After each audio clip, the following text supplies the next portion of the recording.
তুমিও ঠিক মতো লেখো। হ্যাঁ স্যার এটা কি লেখা?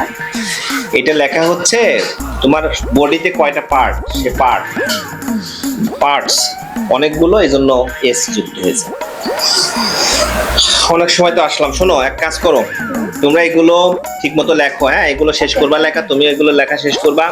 শেষ করার পরে এখান থেকে এই অংশগুলো লিখবে, ঠিক আছে? আমি ওই মোড় আছে না, মোড় থেকে চা নাস্তা খেয়ে আসি, খিদে লাগছে, বুঝছো?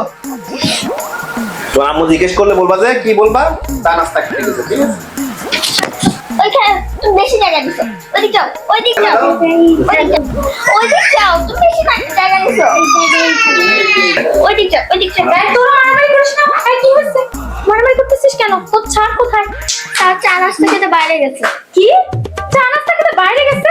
আমাকে বললেই তো হয়, আমি একটু চা বানাই দিতে পারি। কি অবস্থা, পড়তে পড়তে বলে বাইরে চলে গেছে, এমন ছাড় রেখেছি বাবারে বাবা। কি পড়তেছো? হ্যাঁ স্যার। পড়ো পড়ো পড়ো। এখন খেয়ে দিয়ে আসলাম তো, এনার্জি পেয়েছি, বুঝছো? কি স্যার আপনি নাকি নাস্তা খেতে নিচে গিয়েছিলেন? ওই প্রতিদিন এই সময় না, আমি তো হল থেকে খেয়ে আসি না। আর স্যার নাস্তা খেতে নিচে যাওয়া লাগবে না, আমি আপনাকে অল্প সামান্য চা নাস্তার ব্যবস্থা করে দেবো। আচ্ছা ঠিক আছে, আপনি যখন বলছেন। এই নেন স্যার, লিচু খান, আমাদের গাছের লিচু স্যার। আপনি নেন, আপা একটা নেন। খা, তোরা দুটা তোরা নিয়ে খা।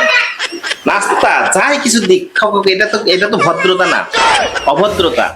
জিজ্ঞেস করতে স্যার খাবো, তোমাকে না দিয়ে তো খাবো না, ঠিক আছে? লিচু ভালো করে খাও, পোকা দেখে খাও। হ্যাঁ, এভাবে আম্মুকে বলবা, বুঝছো? চা নাস্তা ছাড়া পড়ানো হয় না, পরে মন বসে না। লিচু কেনার মতো অবস্থা নেই, লিচু 60 টাকা দাম।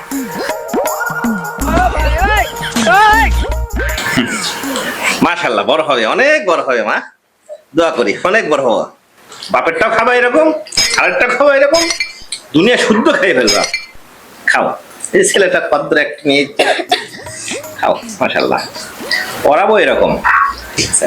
লেখা শেষ করে তারপরেই করবা, ঠিক আছে? আমি একটু ঘুমাবো, তুমি লেখা শেষ করবা, ঠিক আছে? उठा ले रे बाबा।